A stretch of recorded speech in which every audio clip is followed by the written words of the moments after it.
Howdy guys, gals. It's been a while. Things have been crazy around here with the cold and the snow. And matter of fact, right now it's sleeting, snowing. The roads are a sheet of ice. And I decided to spend a little time down here in the basement and give you guys a little overview and update on things. Some of you know that I got some much needed tooling. I got a quick change tool post.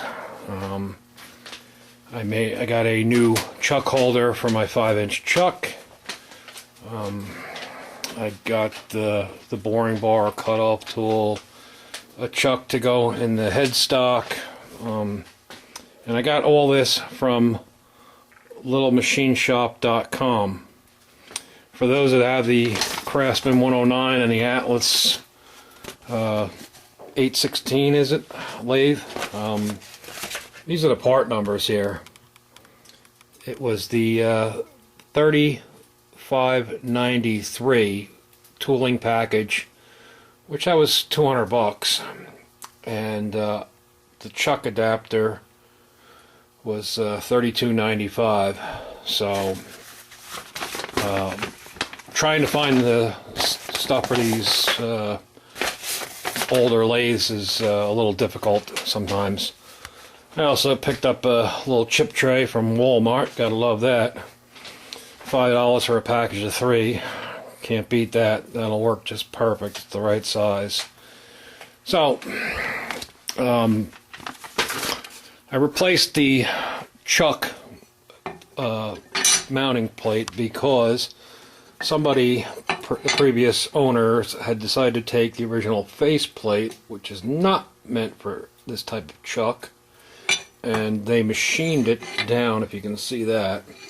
And then the way the holes were mounted, if you look where my finger is, there was not much holding it there, and there's all here as well. There's only one hole that was actually completely in the metal. And being the fact this is cast iron, and if I do decide to spin this at high speed, I was worried about the chuck come flying off at me, which would not be pretty.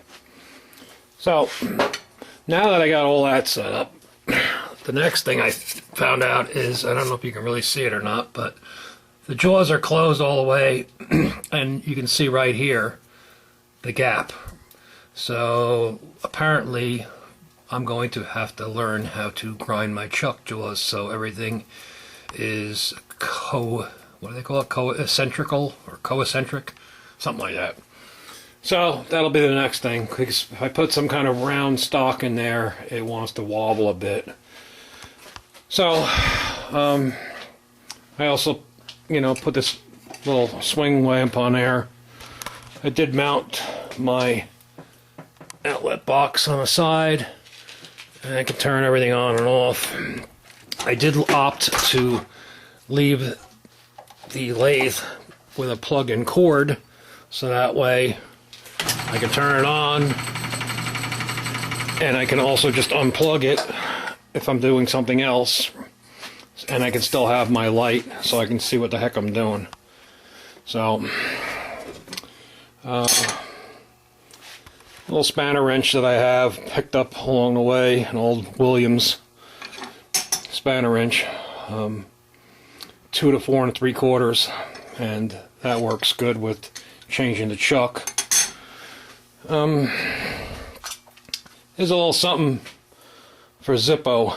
I don't know if you could, how well you could see that, but mead pulp. It's a little tape measure, and right on the bottom there. Maybe you can't see that too well. I'm gonna look. There it is. It says Zippo on it. I got a couple of these I picked up along the way, my travels. So here's all how I'm keeping my tooling with the lathe for right now. I also picked up a chuck key because I didn't have one, and there's a guy in Michigan who makes all kinds of stuff for these lathes, and actually I think he makes a lot of stuff for the old Atlas lathe line, and he has this tool. So I think that was like another $20, but I didn't have it and I needed it, and it's kind of nice because this rod slides back and forth, so it allows you to work with a T-handle, or if you really need to tighten something down like that. So I have that now, and you know, the kit came with the boring bar, it came with a bunch of these boring tips, it came with 1, 2, 3, 4 tool holders, a bunch of cut-off and different bits and tips and stuff that I'm not sure how it goes. But also, while I was digging around, I thought some of you guys might be interested in seeing this, if you can see it. It's an old Blue Point tap and die set that I picked up when I was doing a clean out many years ago. It was 3 generations had owned an old Sunoco station, and when they closed up shop, everything came to the house and got packed away and forgotten about. So it's a wood case, which tells you how old it is. And the guy engraved his initials in it, and I don't know if you can see that or not, but it says on the date 5/16/1948. The guy's name was Robert Highcade, and this is the way I got it. Most of the original taps are in there, and I still use it. Most of my older stuff is American, so it really doesn't matter. I keep that in the house just so I have something in the house, so I don't have to go out to the garage. And this is a little something else. This cabinet was some kind of electrical cabinet. I don't know what was in it originally. It says Ditto on it.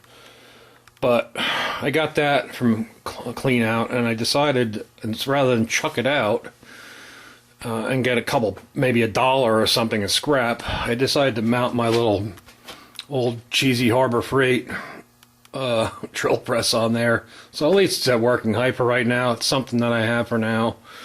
And then I have all this space inside, which I'm keeping drill bits, and I have my XY, whatever, vise in there. Some other stuff, just so it's in there, out of the way. And making a little headway. Not a lot. I haven't really been working in here too much. I've been too busy with other things. I've sold 6 snowblowers so far. In fact, I sold one Friday during the snowstorm, so that was good. So the rest of the place still looks the same. Engine City. So this is about it. Oh wait, I got one more other thing. Maybe I know this isn't as nice as Zippo's $8 drill he got, but this is my free 1/2-inch drive Craftsman drill. It has the handle on the back. It also has a handle that goes on the top, right, if I can get it in focus here, right on top. And that is it says Sears 1/2-inch electric drill, reversible, double insulated, 3/4 horsepower, 575 RPM, model number 315-11390. Sears and Roebuck Simpson Sears Limited, made in the USA. So it is a reversible 1/2-inch heavy-duty drill. I was trying to sell it just to see if anybody would buy it at my garage sale, but nobody wanted to pay even $20. So I said, you know what? I don't need $20 that bad. I'll keep it, because you won't come across something like that for $20. So, and I don't know. That's pretty much it. Things have been moved around a little bit. I haven't really touched a mini bike project in a while. I got another old Craftsman tractor back there. And that's about it. I decided to just do this today since the weather is really bad. There's already been a bunch of accidents out there. Some woman drove off the road, slid off the road into a pond. So I decided to just stay home and make a quick video and let everybody know that I'm still here and we're still plugging along. So Thanks for watching. I'll comment, like, and subscribe. Take care, everybody. Be safe.